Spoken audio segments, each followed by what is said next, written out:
Hello everyone, मैं doctor सीमा Agarwal hope maternity home से। अब ये देखिए, आपका 9वां महीना चल रहा है और आपका पहला बच्चा सी सेक्शन से हुआ है। अब आप परेशान हैं कि डॉक्टर सी सेक्शन होगा या नॉर्मल डिलीवरी होगी।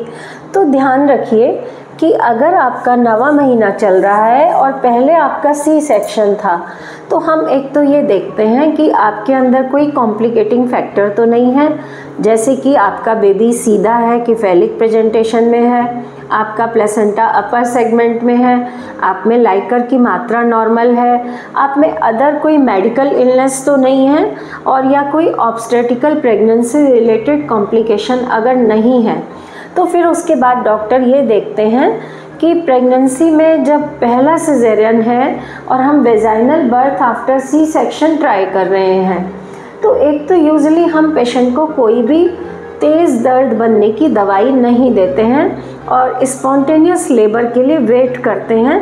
ज़्यादातर हम पेशेंट को रूटीनली फॉलो अप करते रहते हैं, एवरी वीक बेबी की ग्रोथ मॉनिटर करते हैं। ये मॉनिटर करते हैं कि पेशेंट के स्टिचेस में तो कोई पेन नहीं है, स्टिचेस लाइन की थिकनेस नॉर्मल है, कोई और कॉम्प्लिकेशन तो नहीं है।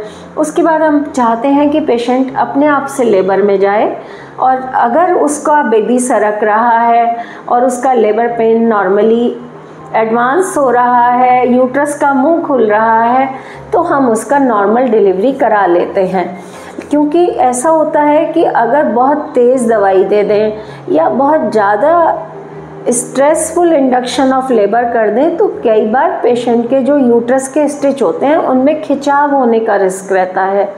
उसमें खिंचाव होके कभी कभी यूट्रस बस्ट भी हो सकता है, रप्चर हो सकता है, कभी कभी बेबी को आपके फीटल डिस्ट्रेस हो सकता है, और अगर यूट्रस रप्चर हो जाता है तो माँ और बच्चे दोनों की जान को खतरा हो जाता है। इसलिए masterly inactivity is the key of management in vaginal birth after C section.